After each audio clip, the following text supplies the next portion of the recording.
ଚାଷୀ ସମସ୍ୟା को ନେଇ ବିଜୁ ଜନତା ଦଳର ସାମ୍ବାଦିକ ସମ୍ମିଳନୀ। ଚାଷୀକୁ ନ୍ୟାୟ ଦେବା ଦାବିରେ ବିଜୁ ଜନତା ଦଳ ରାଜ୍ୟପାଳଙ୍କୁ ଦ୍ୱାରସ୍ଥ। ଡିସେମ୍ବର ଶେଷ ହେବାକୁ ବସିଲାଣି, ହେଲେ କଳାହାଣ୍ଡି ଜିଲ୍ଲା କୋକସରା, ଜୁନାଗଡ଼, କଲମପୁରର ମାତ୍ର 25ରୁ 30% ଧାନ ମଣ୍ଡିରୁ ଉଠାଯାଇଛି। ଜିଲ୍ଲାରେ 230ଟି ମଣ୍ଡି ରହିଥିବା ବେଳେ ବର୍ତ୍ତମାନ ପର୍ଯ୍ୟନ୍ତ ସମ୍ପୂର୍ଣ୍ଣ କାର୍ଯ୍ୟକ୍ଷମ ହୋଇନାହିଁ।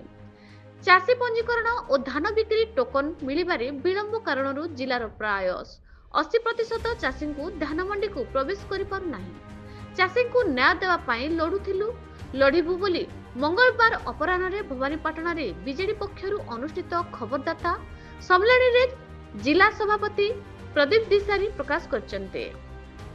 ଏହି ଅବସ୍ଥାକୁ ନେଇ ରାଜ୍ୟପାଳଙ୍କ ଉଦ୍ଦେଶ୍ୟରେ ଜିଲ୍ଲାପାଳଙ୍କୁ ଦାବିପତ୍ର ପ୍ରଦାନ କରାଯାଇଛି ବୋଲି କହିଥିଲେ। ରାଜ୍ୟ ସରକାରଙ୍କ ଅପାରଗତା ଓ ଜିଲ୍ଲା ପ୍ରଶାସନର ଆନ୍ତରିକତାର ଅଭାବର ଫଳ ଭୋଗୁଛନ୍ତି ଜିଲ୍ଲାର ଲକ୍ଷ ଲକ୍ଷ ଚାଷୀ। କଳାହାଣ୍ଡି ଜିଲ୍ଲା କୋକସରା ବ୍ଲକ ପ୍ରତିନିଧି ରିତେଶ କୁମାର ମୁଣ୍ଡାଙ୍କ ରିପୋର୍ଟ, ନ୍ୟୁଜ ଓଡ଼ିଶା ଟିଭି।